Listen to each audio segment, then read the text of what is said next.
SBI ജീവനക്കാരി Kannur Aduthila സ്വദേശി ദിവ്യയുടെ മരണം കൊലപാതകമാണ് എന്ന് കുടുംബത്തിൻ്റെ പരാതി. ഭർത്താവും ഭർത്തൃമാതാവും മകളെ ജാതി അധിക്ഷേപം നടത്തിയിരുന്നുവെന്നും നിരന്തരം പീഡിപ്പിച്ചുവെന്നും ദിവ്യയുടെ അച്ഛൻ പഴയങ്ങാടി പോലീസിൽ പരാതി നൽകി. ദിവ്യയെ മരിച്ച നിലയിൽ കണ്ടെത്തിയതിൻ്റെ തലേ നിർബന്ധിച്ച് ഗുളിക കഴിപ്പിച്ചെന്നും ഛർദ്ദിച്ചപ്പോൾ വീണ്ടും കഴിപ്പിച്ചതായും 10 വയസ്സുകാരനായ മകൻ റിപ്പോർട്ടറിനോട് വെളിപ്പെടുത്തി. Reporter big break. 2023 ഏപ്രിൽ 17 ദിവ്യയും ഉണ്ണികൃഷ്ണനും തമ്മിൽ വിവാഹിതരാവുന്നത്. ഇരുവരുടെയും രണ്ടാം വിവാഹമായിരുന്നു. 9 മാസത്തിനു ശേഷം 2024 ജനുവരി 25 ദിവ്യയെ ഭർത്തൃവീട്ടിൽ മരിച്ച നിലയിൽ കണ്ടെത്തുന്നത്. സംഭവ ദിവസം രാത്രി ഉണ്ണികൃഷ്ണന്റെ വീട്ടിൽ നടന്ന കാര്യങ്ങളാണ് ദിവ്യയുടെ മകൻ റിപ്പോർട്ടറിനോട് വെളിപ്പെടുത്തിയത്.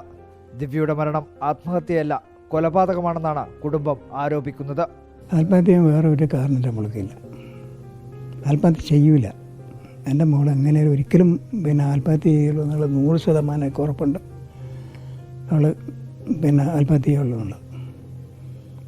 കാരണം ഇവരെ ഈ ടോർച്ചറിങ് കൊണ്ട് അത് മാത്രമല്ല, ഇവൻ എന്ന് പറഞ്ഞാൽ എല്ലാ ഞങ്ങളെടുത്ത് ഇങ്ങോട്ട് വിടുകയാണെങ്കിൽ അവൾ മരിക്കില്ല. ഇവൻ കൊല്ലാനായിട്ടാണ് അവിടെ തന്നെ പിടിച്ചു നിർത്തിക്കൊണ്ടുവന്നത്. ഭർത്താവും ഭർത്തൃമാതാവും ചേർന്ന് നിരന്തരം പീഡിപ്പിച്ചിരുന്നതായി ദിവ്യയുടെ അച്ഛൻ പഴയങ്ങാടി പോലീസിന് നൽകിയ പരാതിയിൽ പറയുന്നുണ്ട്. താഴ്ന്ന ജാതിയിൽപ്പെട്ടയാളായതുകൊണ്ട് ദിവ്യ ഉണ്ടാക്കിയ ഭക്ഷണം പോലും ഭർത്തൃമാതാവ് കഴിച്ചിരുന്നില്ലെന്നും കടുത്ത ജാതി അധിക്ഷേപം മകൾ ഭർത്തൃവീട്ടിൽ അനുഭവിക്കേണ്ടി വന്നതായും ദിവ്യയുടെ അച്ഛൻ റിപ്പോർട്ടറിനോട് പറഞ്ഞു. അമ്മൻ്റെ ഭാഗത്തും ജാതീയമായിട്ടുണ്ട്. അവർ ഇത് എന്താ പറയുക, ഇവളെ വെച്ചുണ്ടാക്കിയ ഭക്ഷണം കഴിക്കില്ല. അതുകൊണ്ട് തന്നെ എനിക്കാണ് സാധ്യത. കാരണം അവർ മുമ്പ് ഈ വീട് പണിയെടുക്കുന്ന സമയത്ത് അവരുടെ വീട് പണിയെടുത്തിട്ടുണ്ട് അവർ, ഈ അമ്മ. ആ സമയത്തൊന്നും ഭക്ഷണം കഴിക്കില്ല, നമ്മൾ വെച്ച ആഹാരമൊന്നും അവർ കഴിക്കില്ല.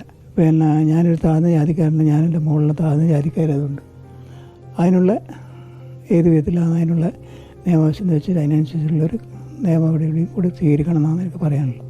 അസ്വാഭാവിക മരണത്തിന് പോലീസ് കേസെടുത്തെങ്കിലും ദിവ്യയുടെ അച്ഛൻ നൽകിയ പരാതിയിൽ 48 മണിക്കൂർ കഴിഞ്ഞിട്ടും പോലീസ് നടപടി സ്വീകരിച്ചിട്ടില്ല. Reporter Arjun Kalyan, in reporter, Kannur.